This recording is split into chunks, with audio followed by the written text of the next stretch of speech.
Today's show is sponsored by the ABV Barrel Shop. The ABV Barrel Shop is located in the St. Louis metro community of Arnold, Missouri. The ABV Barrel Shop is focused on one thing, single barrels. Best of all, you can try before you buy. Head over to abvbarrelshop.com to sign up for their email and text distribution so you know what they have in stock, what classes are coming up, and who from the industry may be coming in to visit. The ABV Barrel Shop. It's where single barrels live. We are also sponsored by the Bar to Go. The Bar to Go offers traveling minibars that are no bigger than a small purse or toiletry bag. Best of all, they are fully customizable so you can create the perfect piece that is unique for you. If you own your own business, what a fun and unique way to promote what you do. Check them out online at thebartogo.com. That is the number 2 in the Bar to Go. If you have wholesale questions, call my friend Isabel Clark at 504-481-1297. Finally, we are sponsored by the Neely Family Distillery. NFD is a family-owned business that keeps ringing up awards in the spirits world. Head to Sparta, Kentucky to experience the family history, award-winning spirits, and meet the Neely family. Check them out online at neelyfamilydistillery.com. Now, on to the show. Let's drink!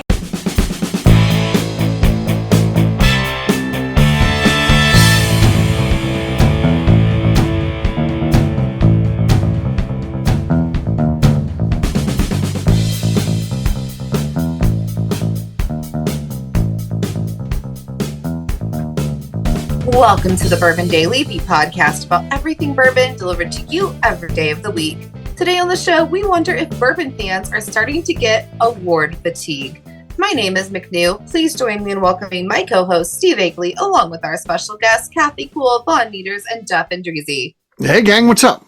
Hello. Hey, everybody. Hello. So, yeah, we're going to be talking about awards, and is there some fatigue there? Are we getting a little tired of it? There's always so many. There's not a week that goes by that you don't hear about someone, posting about awards that they won and stuff like that. So we'll get to that after the break. For right now, though, McNew said there's something she wanted to talk about. What is that, McNew? Okay, so my question is, what are your double dipping rules? Mine are, like, if you're at like a Mexican restaurant and you have like the queso and the salsa, if it's me and Chris, that's my husband, we can double dip. But if anybody there, we're absolutely not. Right. What are your double dipping rules? Mine sound like they align with yours. Warden and I, yeah, double dip, that's fine. Anybody else? Break a chip, don't double dip. You can break it in half, and then you can, if you want 2 dunks on that chip, you have to break it in half first before you start eating it. And there you go. Put it on your side plate. Put it on your own plate. Yeah. Put your cheese next to your ranch, right, McNew? That's what you do. No, cheese, salsa, no ranch. She has her own personal bottle. It's not a problem. I've hung out with McNew. She told me not to talk about this, but I will. She does it. She holsters ranch, so she actually has a belt with a pump on there, and she carries her own. That one day she had a whole camelback full of it. Yeah. Oh yeah. That was a wing night, so yeah. Yeah, just sip right out of the straw. Right. Take a bite of the wing. I don't even use a ranch on wings. I'm a blue cheese person. Huh. It's so awkward you'd have that camelback. The chunks don't go through the thing that's good. Mm-hmm. If I've got a breadstick, I'll dunk one end and take a bite. Then I'll flip it over. So it's double dipping up the same way. That's fair. That's acceptable. Like breaking it. Right. Yeah. Okay. I feel like even with new guy, I would probably not double dip. I don't mind the double dip, but I think he might. So. Is he aware of this rule? Does he know the rule? I don't think so. I would double dip with Kate Upton. I wouldn't mind if she was, I don't know Kate Upton, I've never met her, but say she's like, I've heard the show, let's just go out to lunch, and I want to thank you for talking about me for so many years. And then they brought out chips and salsa, and I saw her double dip. I would still eat those chips. She's like the one exception. She's like anything she touched, you'd probably just put right up to your face and lick it. Yeah, I think you'd double dip pretty much anything with her. Yeah. Kate Upton. Oh my word. I think you'd ask her to feed you the double dip chip. Sure. Yeah. Sure. Can I have the next bite? Just think. Imagine where that conversation went. Like she's like, you joked about me for years. All this. I just want to thank you. It's flattering, and I'm like, oh no, I wasn't joking. Who's joking? That's in my mind. That's some inner monologue that's going on. Like, who's joking? Yeah. All right. So to move on to Kate Upton, off of Kate Upton, onto Kate Upton, whatever it is Steve wants to do. McNew, are you saying that if you have a salsa dish on a table and it's you and someone who isn't your husband, it's you. Are you asking them to disperse their salsa onto their plate? No, she's not asking anything. Single dip? No, just single dip. A single dip. Single dip. Okay. Unless it's a kid and I want their stuff on their own plate. I don't want grubby hands near my salsa. Oh, they got those little ringworms and stuff. Own salsa. Gross. Yeah. No, but like another adult that I like you because I'm having dinner or lunch with you. It's fine. We can single chip dip into the same bowl. That's fine. We can even touch hands. That's great. What? Okay. Okay. Yeah. Let's what if my hand that touches you has some salsa on it right there, and when I touch you, you get my salsa. And a kid put it on her hand. No. KK and I would not. Your guys' questions are terrible. These are terrible. So here's what I want to know. Here's real world. Not we got salsa on our knuckles and how what happens. Here's the real thing. So you're there, you and KK. You go. Let's go out to lunch. She happens to be driving through town. She's like, I'm going somewhere else, but I'm cutting through Indiana. McNew, I'm going to stop by and see you. Go and you get salsa, and you're following your rule, McNew. You're like, oh, dunk one, bite it, and eat half the chip, but then I just eat the other half plain because I'm not going to do it. And then you look over Kathy. She dunks in, bites, and then puts it back in there. What's your move? Do you call her out?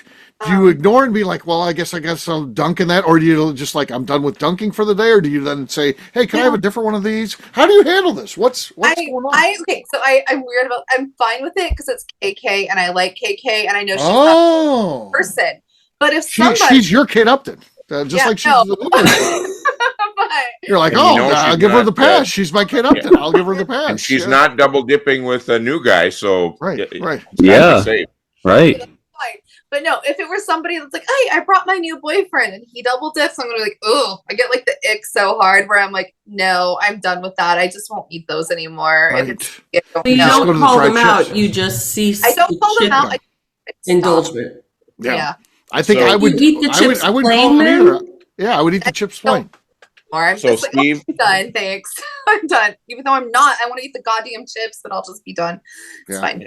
So at home, I've been in that situation, and it's someone I like. So instead of calling them out, I just go get myself a different dish. Yeah, that's fine. But at home is easy to do that. It's a little harder to work that angle at a restaurant without officially calling them out. Really, you have to ask. You have to verbally ask. Can you bring me a new one? And then that person's going to be like, oh, I was gross. Or if they're not self-aware, they'd be like, oh, you're an asshole. Like, there's no win at a restaurant. Just say, you're all putting your hands in the chip bowl. Yeah. Yeah, but are you very carefully not touching any of the other chips? Or are you like rooting around to find the really good chips? I'm not as for me. I'm not as freaked out about the hands, even though you should be, as the mouth. So I would be like, you can touch the other chips. I'm not worried about. I'm okay with the hands. It's like more of the saliva action. Like if it's in your mouth and it goes back in the bowl, I don't like that. Right. Unless I'm married to you. That's good clarification. With things, it's fine. But yeah, other people, I'm not with that. Yeah, but I guarantee you, like if here's a real world example. So Kathy and McNew go out, and it happens just like we said. Kathy double dips, and then McNew does say, "Hey, if you don't," waiter happens to walk by, be like, "Hey, could you bring me my own salsa?" And then Kathy's like, "Well, why are you doing that? What's going on?" She's like, "Well, I saw you double dip. I'm going to have my own." I guarantee you, what's going to happen? Every friend you got, you're going to be slammed behind your back, and you're going to be the bad person there, McNew. Yeah, here's what I'm going to say about that. I'd be like, cool, my own salsa. Oh, yeah. I know how people are. There's one. As a good introvert, you are a master of human, the way they act, and this is what would happen. McNew would be skewered for that. Yeah. That's why you don't ask. That's why you're just like, oh, I'm done with chips. I'll just wait for. I think that's why that's the right move. That's the right move, McNew, because it's a no-win. Any other scenario, it's no win. No, you're an asshole, and even though you're not the asshole, you're the asshole in any other. Exactly. That's why I think I'd call him out. Yeah, I'm with Kathy. I'd call him out. Yeah, I'd be like, what the hell are you doing? I would have been like, oh, whoa, Polly Walnuts. Oh, you got the one finger's got to be kind of out because it's always like, problem. No. We see Polly Walnuts like, oh, the language, oh, the salsa, yeah, the salsa. You forget yourself. Yeah. Please don't double dip in the salsa. We have crossed over into Seinfeld so many times tonight that I can't even keep track. I never heard the term double dipping until really go to Seinfeld. What? Boy. It's like putting your whole insulated up there in Minnesota. Never heard of anything. That's the first time I heard it was in my God. early 90s. No. It's like putting your it didn't even exist. It did in his world. That didn't even exist. Yeah. I know. I think I was double dipping like a madman until I saw that and said, I better change my ways. It was a teaching moment for you. Yes, but did you eat the eclair off the top of the trash? I never did. Hovering above gently. Never like did. An angel. Yeah. Never did. Yeah. Oh, well, because he saw Seinfeld. Yeah. It was barely below the rim. I did not. All right. On that note, guess what, gang? It's time to drink. What is everyone drinking? Let's start with Nieters. Nieters. I have a Barrel Seagrass 16-year-old. Oh, nice. Oh, solid. Gonna be tough to beat. We'll see what happens. Next up is McNew. McNew, what seagrass do you have? I have no seagrass. I have a Penelope Rosé that I think I'm gonna try to kill off. But it's not gonna do shit. It's just last show. Talks over her own barrel or bottle pop. She does that all the time. Yeah, all the time now. She's known for that. All right, Nieters has the lead. Yeah, she's just quit on us. So, yeah. KK, you're next. What do you got? Oh, my seagrass is not 16 years old. It's the baby, and it's like what's the proof? Last show for it's baby seagrass. Okay. What's the proof on yours, KK? 119.84. 0.84. Okay. All right. Mine's 119.12. All right. Jeff, you'll go next. All right. I've got one of these beautiful tall bottles of 291, the torched sugar. Okay. Oh, solid. Very nice. Pretty pop. He's got the lead. He took over the lead. I've got Barrel Seagrass. I was the one who inspired this whole wave. But again, I was kind of inspired by Von Nieters in the shop today, talking about he hasn't heard me drink seagrass for a while. I was like, you know what? I haven't. And then I saw a bottle on my shelf right in front of me. I was like, whew, I'm going to grab that thing. So there you go. So we got Swide on the set. Oh. Yeah, that was pretty good. Solid. That was pretty good. All right. Solid. KK, who won that thing? Jeff or me? I think Jeff got it. Sorry, there was a little bit of a plasticky sound at the beginning of yours. Unbelievable. There's no plastic there. No plastic at all. I'll tell you what, I got robbed again. As wrong as it is, I have to live with it. I threw it to a judge. It's my own fault. It's my own fault. Judge KK. Weird sound. Yeah, I get robbed on these things, I'll tell you. You did get robbed the other day. I did. Holy hell, look at that last show. Yeah. Cheers, gang. Cheers, everyone. Man, this is so good. Why haven't we been drinking this? Why haven't we been drinking this? How did we move away from seagrass? I'm back, baby. I finished my bottle off. That's why I was asking. Yeah. I need to lodge a formal complaint against the artist because I sent 2 texts saying, bring me the bottle of barrel, and it's upstairs, and I've got nothing. So, she got nothing. Formal protest on the record. She'll listen to you. We'll see what Tim says about it. We'll see if Tim sides with you. Yeah. So not only does Tim have to first of all acknowledge that's a legitimate complaint, he then has to assume how good of a cork pop you'd have and to think that it would be better than the actual winner. So yeah. I'm with Jeff. Which was you, by the way. Which was Jeff, by the way. He's protesting what he won. No. I'm protesting. I'm with you though, because I will send Chris texts that just say water. Please bring me water. And he never brings it. And he's like, I was looking at my phone. I'm like, it's in your goddamn hand and you were ignoring me. Right. I've had the same problem too with the warden. I sent it on a text. And I know she's sitting on her phone playing crossword puzzles and shit. But she doesn't want to click over when she sees a text from me. And I'm just trying to, I forgot water. I forgot my iPad, you know. No, I sound like I'm dying in a desert where I'm like, water. Find water, please. Please bring me water. Nothing. The candy isn't going to crush itself. Exactly. So there you go. All right, what we'll do next, we'll take a quick break. And then when we come back, it's going to be time to talk about award fatigue. Do we have that going on? We'll do that in just a few.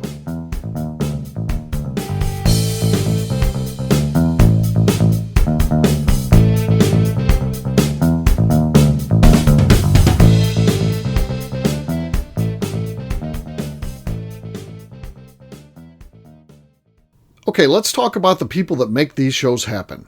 First up is the Stave and Thief Society. Via their in-person class at Moonshine University in Louisville, Kentucky, the Stave and Thief Society is the place where you, a bourbon enthusiast, can expand your knowledge and emerge an executive bourbon steward. In 2017, I completed my executive bourbon steward certification. It's the most comprehensive bourbon certification available and connects you with an expansive network of bourbon enthusiasts and professionals. Check out the full listing of in-person and online certifications and join the society today by enrolling at staveandthief.com. Speaking of Executive Bourbon Steward certification, the ABV Barrel Shop in St. Louis, Missouri has developed a unique partnership with the Stave and Thief Society to offer a preparatory class to assist you in getting your Executive Bourbon Steward certification. This prep class costs only $25 and is available to take live or online via Zoom. Graduates of our class receive a coupon code good for 15% off your Executive Bourbon Steward certification held in Louisville, Kentucky. This saves you almost $90. Additionally, you can collaborate with fellow attendees to split travel costs when you go to Louisville. If you're interested in signing up for the class, simply head over to abvbarrelshop.com and check out the classes and events page. Last but not least, we are sponsored by Neely Family Distillery. Royce Neely is the 11th generation distiller in one of America's oldest distilling families. A visit to Neely Family Distillery takes you through family history, where you can see all the artifacts and newspaper clippings through the years from this family that started distilling in America after James Neely arrived from Northern Ireland in 1740. Today, Royce Neely and his team are crafting some of the best spirits in America. Their bourbon and absinthe offerings keep winning top honors in the spirits competitions. Recently, their absinthe made history as the first platinum winner in the absinthe category at the San Francisco Spirits Competition. Neely Family Distillery is definitely a bucket list destination if you are a bourbon fan. Learn more about their spirit offerings, visiting their facility, and the awards they have collected over at NeelyFamilyDistillery.com. And now, back to the show.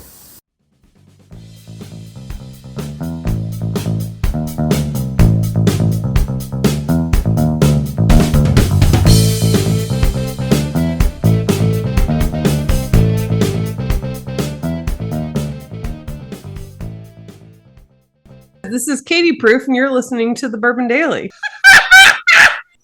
Welcome back to the Bourbon Daily. Today we're discussing, do bourbon fans have award fatigue? Yes, we are. What do you guys think? Is there too many awards these days? Are we getting too much of that stuff? Or is it still just about right? What do you think? Yes, too much. Yeah, there was an article that popped up on I don't know, whatever my browser main page is. And it was talked about all these different awards there were, whiskey awards, bourbon awards. And oh my word, there was a dozen different stories of LA. And then, we hear about San Francisco and New Orleans and others, but then you've got Frankenstein, Missouri has their own awards, I think. Right, exactly. McNew started that, but yes, yeah. When she became mayor. When she was the mayor. She decreed that, that's going to happen. So that happened between show 1 and 5. She took over that town. But the competition is at the Speakeasy. Yeah. I do think that's an award you should care about because I created it, but I'm over them. Yeah, it just seems to be too much. Even San Francisco, which I think is the best awards of all, but the way they announce their winners. First of all, they announce the 5 category winners, and they don't announce them all on the same day. It's like every 3 weeks they do it, so it's like nonstop. It's like, this is your finalist for the small batch. This is your finalist for single barrels. This is your finalist for best global whiskey. And it's 5, and then of course they're going to have it in October when they actually have the winners. And they're doing every 3 weeks between, June and October where they're releasing, who's up for these great awards. And then, of course, once October hits, then we're going to hear who actually wins these things. So it's almost year round that you're getting just from one spirits competition, which is huge, but then there's so many other ones. Yeah. Ranking systems too. It's like gold and double gold. I don't know what the fuck that means, to be honest. And I should, and I know I can look it up and it will make sense to me if I read it. I don't care to do that. If it's not like in my face evident what this means, I'm like, if it's one of our friends, great, I'll cheer for you because I'm sure that's a good thing. I really just don't know what it means. And I don't care. So here's something interesting though. I feel like the reason that, well, I had a conversation with a friend of ours that distills, and he said, I'm going to enter into competitions because distributors will distribute my product if I can say it's won awards. Right. So it's the silly middle tier that keeps getting in the way. It's all marketing. But I would never want to take away Royce's platinum on the absinthe and say it's not valued or important by saying they didn't deserve it or it's not important. So where's that balance? Yeah. Well, there's too many of them. I mean, like I said, there's, the John Barleycorn Awards are the big one's been hitting now too. But then you got the World Whiskey Awards. You've got Whiskey Magazine Awards. I can't even keep track of all of them. There's so many. There's too many, and that's where my trouble is, because I don't know which ones. Are they all some level of legitimate, right? Or are there some that are half-assed? And I don't know the difference. That's on me. But there's so many, and how do you learn which ones mean anything? Right. Yeah. I think there needs to be a standard. Yeah. Exactly, because in some, for instance, your traditional ones, your San Franciscos, you get silver, gold, double gold. But you go into Fred Minnick's, it's gold, double gold, platinum. Okay, so if you win a gold at Fred Minnick's, it's the equivalent of a silver in the other one, right? I mean, it's so there's not even a standard to the way we award them. Yeah, but we don't want someone like the government to standardize it. Can't they just all get together? Well, we don't, not necessarily the government, but yeah, I mean, that's true. I mean, there just needs to be some sort of standard that everybody goes by, rather than, I mean, and even if they do all the other competitions, that's fine, but there needs to be the one, like the big one. Right. Like, in professional fighting, the MMA, that's not a government body or anything like that, but it's somebody who had money and there's a they committee. become the industry standard. There needs to be some sort of organization, that is then recognized as being the standard for that. There could be other ones. I'm sure there's other things that are very similar to the MMA, but not the MMA. But in that sort of grappling fighting, that is the standard. There needs to be something like that with the whiskey awards. I think it's just. Also, who was on the panel? Was the panel blind? Was it like professionals or fans? Like, I think that matters too. Like, who gave the awards? Who decided this? Also, kind of matters. Yeah, right. And who? Wouldn't you like to see more of an invitational too, versus whoever just sends in something and pays the fees that they're in? And by the way, then it's all and they're also, the judges are judging 24 different MGP 95.5 ryes. That's the ryes that they're judging. It's really all the same stuff, just with different labels on it. And of course they have all different scores. I'd like to see somebody. Would be a rich person. Somebody that says, I'm gonna fix this, and they come in and they create a governing body and have rules and do an invitational where it literally is the best. And maybe you keep all the other ones around because they're entities making money for the organization, but you send out invitations. Those are the ones. If you're saying that's the best whiskey in the world, let's put them in the true world championship and let's see how they do. Yeah, maybe they start. Our billionaire friend Ryan Thompson, and maybe Ryan Thompson could do it. Yeah. So annually in the cigar world, there is, I believe it's an organization, might be Half Wheel. Mm-hmm. They pull together all of the different contests or ratings that are out there, and they call it the consensus. Okay. So they try to take. This is a good idea. So it's already been done in another industry, but it could be something like that. You have to find a way to take everyone's scoring system or whatever, and it's a very trusted panel. It's a very trusted method that people say, wow, of all the different things, this added up to this particular cigar this year was number one. Right. So my question is, Jeff, are the people who are entering paying an entrance fee?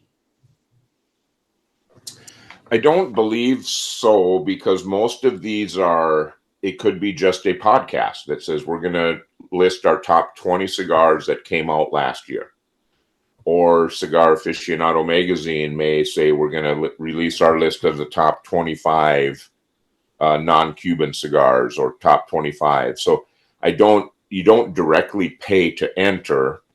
Some will say Cigar Aficionado, people that advertise in their magazine get preference points, but it's not. They're just taking stuff that you can get out on the open market and just judging it. Mm-hmm. Yeah. So it's a little different because it's mass market versus a lot of times I think people are judging limited edition or single barrel maybe. But I imagine there's different categories though. Wide release versus single barrel. But I don't know that there is. I've heard that there are people who have barrels and they have this barrel set aside as their entry into contests. It doesn't get sold. It doesn't do anything else. It's just their barrel that gets wins. And so the next year it'll go again. And it's not anything a whiskey drinker can purchase.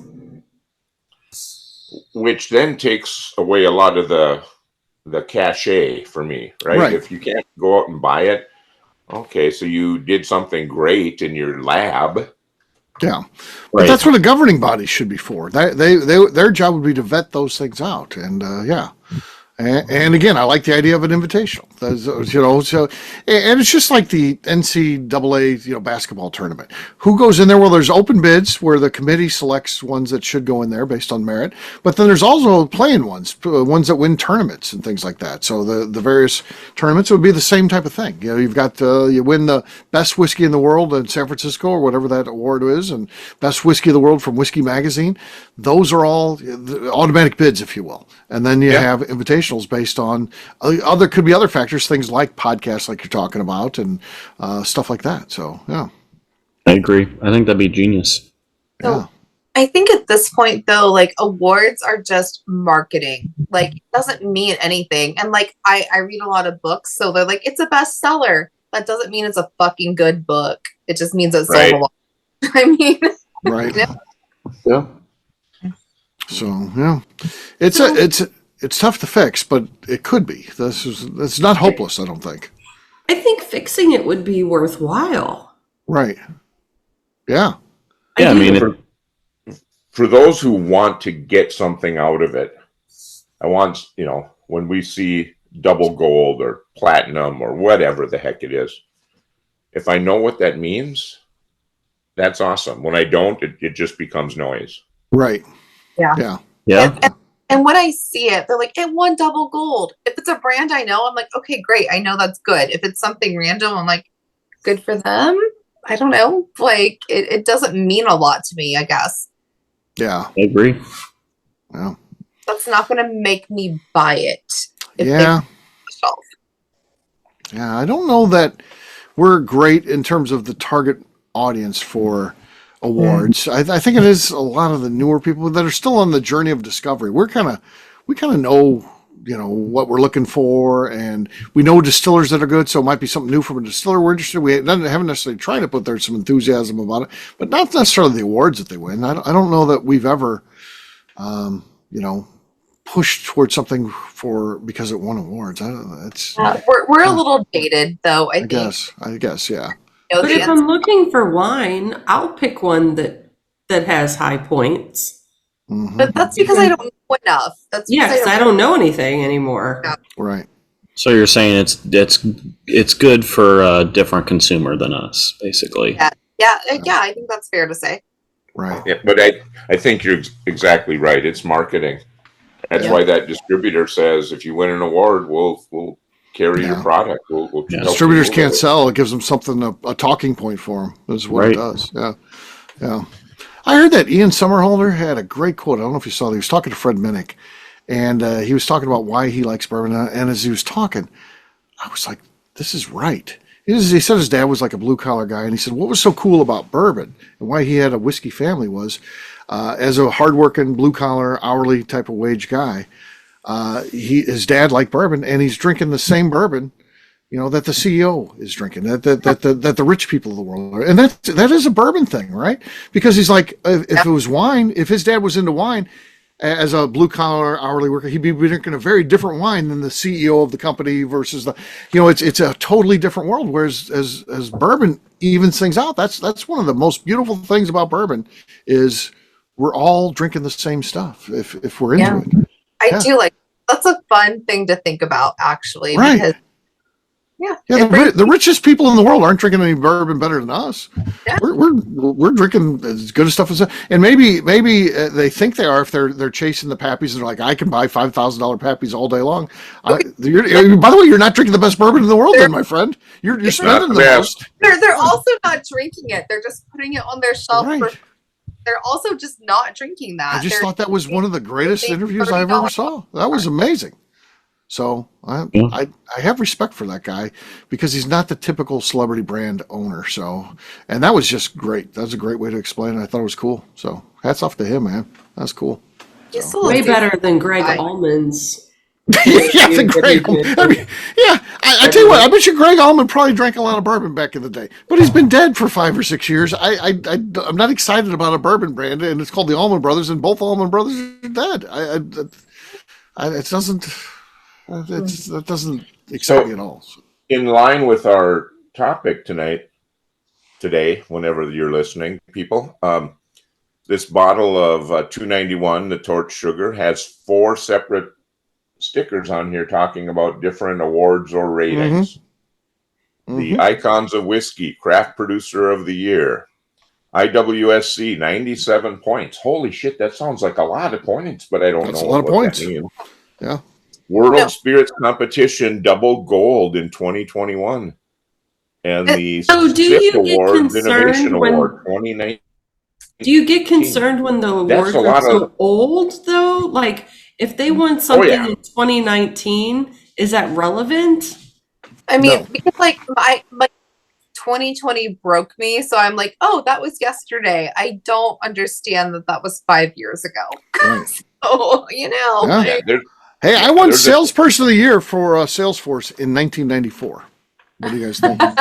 Good job. I think there should be. That's what I'm saying. So, are the older 5-year awards that they're advertising valid, or do they lose? I think they should have a 4 or 5 year window that they can have it on there, and then that's it. Yeah, that's probably about right. 5 years, which would be enough. Fair. It's got to have a thing that the whiskey takes a long time to make too, in most cases. Right. So, Steve, your I love 291. I know. Award is my youngest daughter's lifetime ago. What was that, Jeff?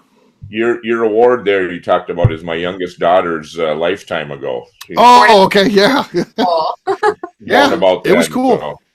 I tell you what, it was a big night for me. My company decided to start doing Salesperson of the Year, and I was a younger guy, but I was a hustler, and it was the first time they did it. I always feel like the purest time's the first time, because then after that, I didn't win it again, but it felt like, they want to give it to other people. They want to spread the wealth. I feel like I turned in Salesperson of the Year every year, but they don't want to have Steve Akeley win every year.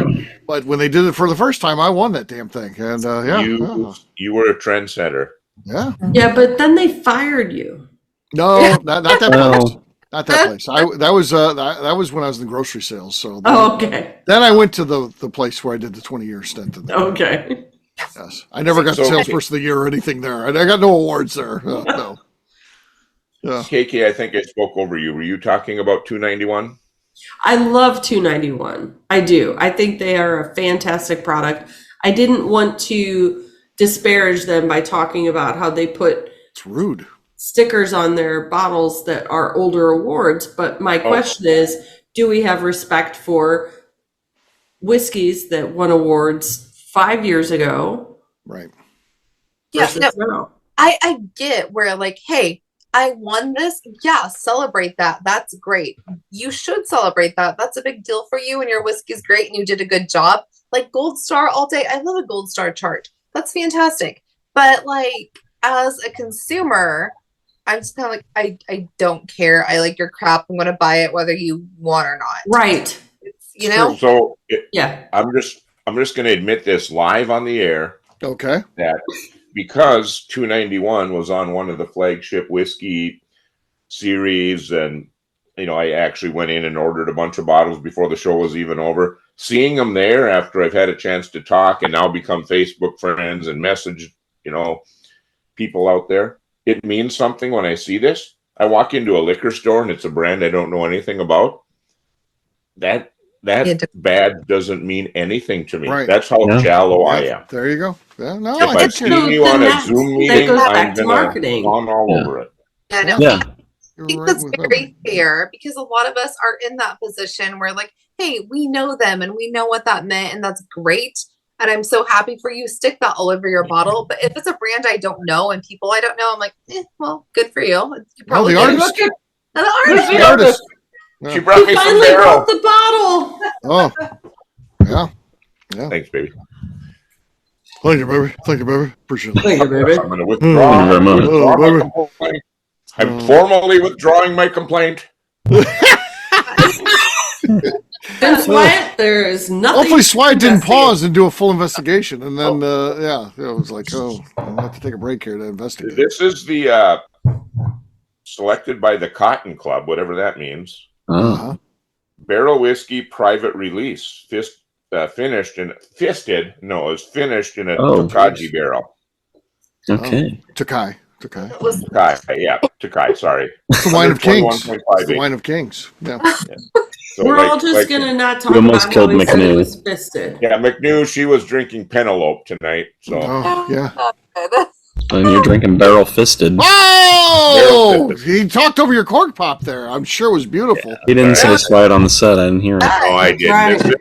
This one didn't. This is just a bonus. It was a bonus. Well, we heard nothing, so I heard. And he already won. Yeah.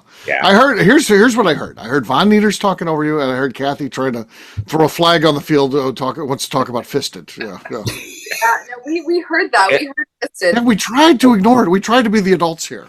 Not Kathy. Last show I was impressed. It's either my microphone cut out again, or I'm just not funny, or you're adults. Take your pick. Right. I don't think we're adults. No. So speaking of Cork Pop Challenge, my Cork Pop Challenge winner T-shirt got a little greasy when I was cooking ribs this weekend, so I think I have to order a new one. Oh, nice. Well, I'm glad to hear it. Yeah, that's Steve loves that. That worked out well. You should buy two just so you got a backup, knowing you're going to get a little bit greasy. I really should. And we don't have to wait. You don't have to wait. Yeah. You keep one in reserve always. That we rotate it in. Hang on to that till you go to Key West, and then you can dump it in Key West. I do that with cigars. I do that with whiskey. I usually, a lot of times, will buy two because what if you really love it? Yeah, exactly. Yeah. If I don't, I can gift it. Right. Did you get double fisted? Oh God. I double fisted. Right. Yeah. Yeah. I taught that to Von Nieters about shoes. The fact that you buy two pairs of shoes. If you find one that you really like, you buy a second one because when those shoes wear out, whatever it is, 6 months, a year later, a year and a half, 2 years, whatever it is, you're not going to have those same shoes. But if you buy two pair up front, you've got one ready to go. Because my dad taught me that, and I made fun of him at the time. But then years later, I was like, shit, I like these shoes. I'm going to buy a second one. Yeah. Ever since you told me that, now I have a shoe on my right foot and my left foot because I buy two now. He buys two. Very nice. This is really good advice because I just retired some shoes to be lawn shoes and I can't find them anymore, and they were my favorites. I bet you McNew can wear lawn shoes for 10 years because I don't see her out there working the yard a lot. Not working. Oh, I bet you they're good 10 years. Those things are good 10 years. Do you know what happens at this house? My husband does mow the yard, but he's like, I hate weed eating. He's like, I just didn't get to it today. I'm like, you had so much time. You know who does the weed eating? The actual work, but is not one of riding lawnmower? Me. Because it looks like shit if he doesn't do it. I bet you've done it one time. And it was probably. I did it Thursday. I did it 2 days. I did it yesterday. Let's see. I literally. I'm stressing out. I'm gonna have to retire my my favorite lawn cutting shoes at the end of this year. This is it. They're done. They're done. No. Another season. I wish there was like a Hall of Fame I could send them to, so they'd have a final resting stop. But do you know you should put like a. You could do like a flower garden or a graveyard in your yard for the shoes. Pick them out like they're dead people's feet, like sticking out of the dirt. Sure. Yeah, my grass cutting shoes are gone. So I got the new ones lined out. I'm like, those are going to be going to grass cut. They don't. Those shoes don't know it yet, but they're going to be grass cutting shoes. Don't tell them. Yeah, don't tell them. You don't want them to know. You know, that's their destiny. That's the last stop. Yeah, that's it. Yeah, but it's kind of relaxing once you get to that point. They get worn less. Steve, I don't know. The other day, so you like the yard flamingos, right? Right. And I think you have like the Halloween ones, right? Like the black and yeah, I got some of those. Yeah. I found ones the other day that don't have a black and yellow. They're just skeletons. A skeleton. Yeah. Do you want one? I will send you one. Sure. I found them. Sure. I didn't know if you'd like them or not. They're cool. I'll go get you one. But yeah. I want a representation of all the flamingos out there. Yeah. Okay.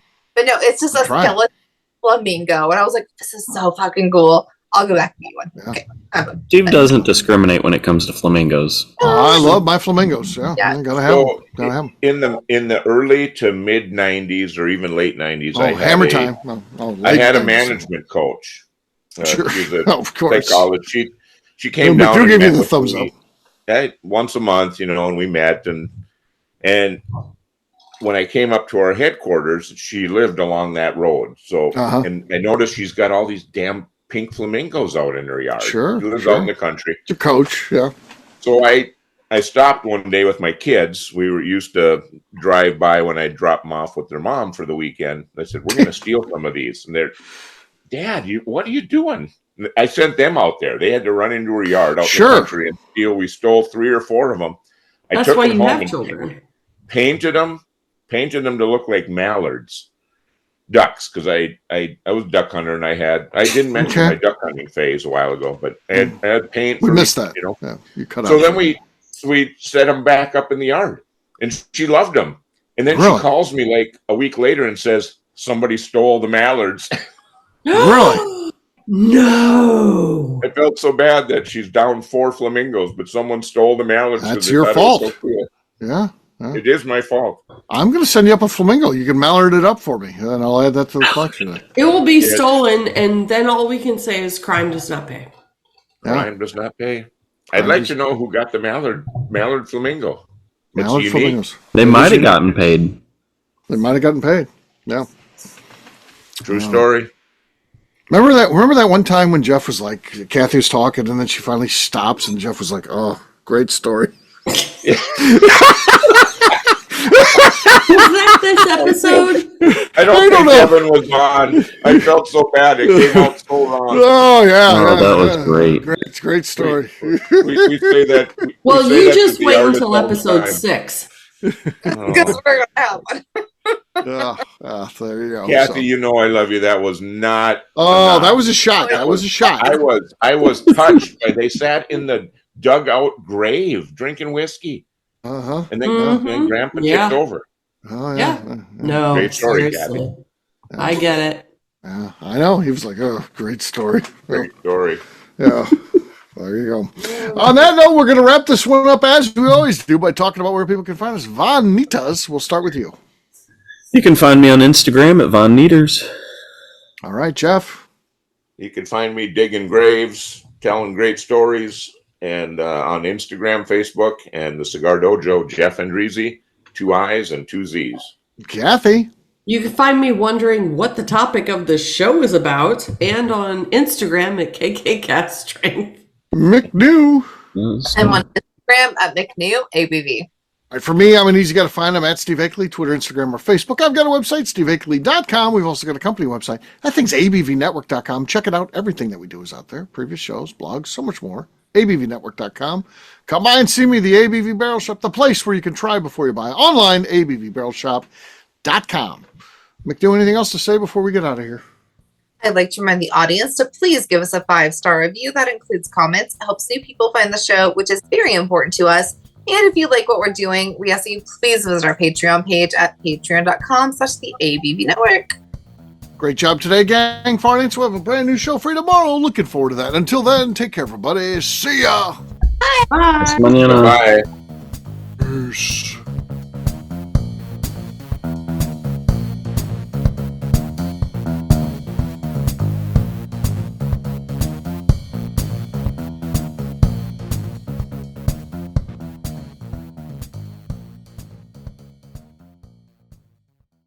Before we let you go, let's talk about one last thing. The ABV Barrel Shop in the St. Louis community of Arnold, Missouri. The ABV Barrel Shop is focused on a couple of things. First of all, single barrels.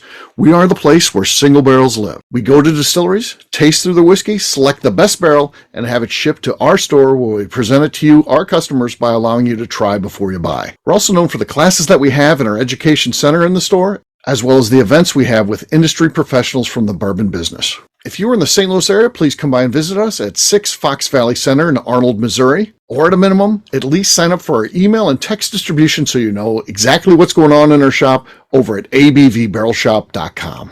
This is Steve Akeley, owner of the ABV Network, signing off. We thank you for listening to our programming and truly appreciate your support.